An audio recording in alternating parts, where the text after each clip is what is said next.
Saludos amigos todos y bienvenidos a una historia de terror más en el canal El Random 71, en donde nada es cuestión de suerte. Hoy les presento Sombras en la Laguna.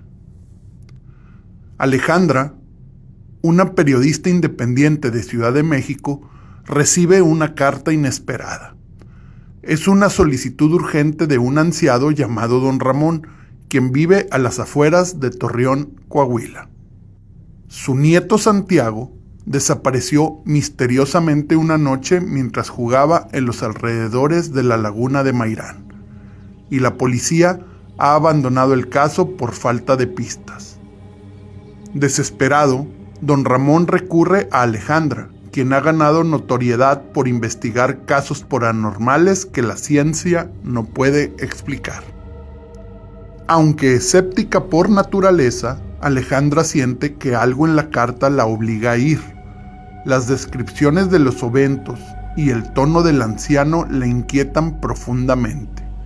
Al llegar a Torreón, se encuentra con un ambiente seco y desolador, y una comunidad que parece vivir con miedo, velado pero constante. Alejandra comienza a investigar. Descubre que la desaparición de Santiago no es la única. En los últimos años, varios niños y jóvenes han desaparecido sin dejar rastro. Todo cerca de la antigua estación de tren y los límites de la laguna. Una sensación de déjà vu la invade mientras entrevista a los vecinos. Todos mencionan las sombras, de las que no se habla en público, pero que todos temen. En el archivo local, Alejandra encuentra un patrón: desapariciones que datan a principios del siglo XX, coincidiendo con la construcción de la línea ferroviaria.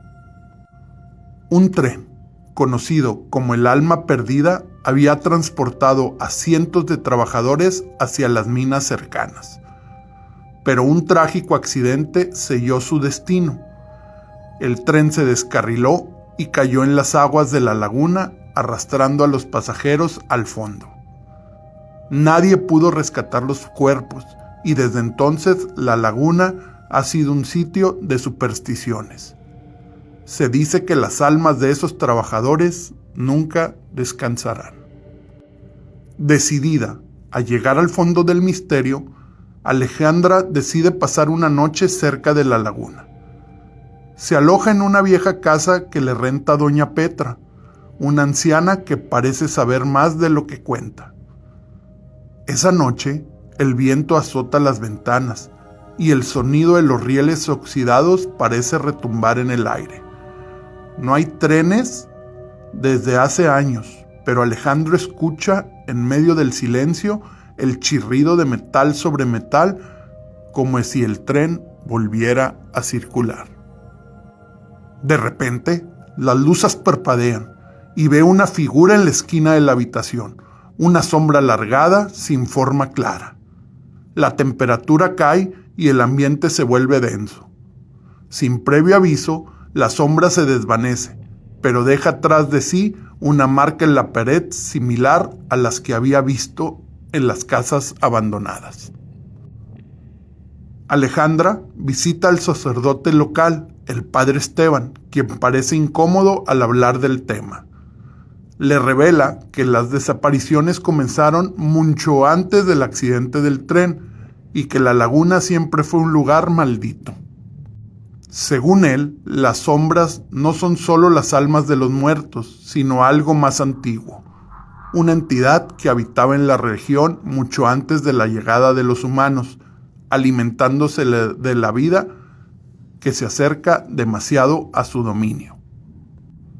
Con esta nueva información, Alejandro vuelve al sótano, a la vieja estación de tren, donde encuentra una puerta metálica sellada con cadenas oxidadas. Es ahí donde, según los registros, los cuerpos de los primeros desaparecidos fueron guardados, pero nunca retirados. Algo la atrae hacia esa puerta, como si las sombras estuvieran llamando.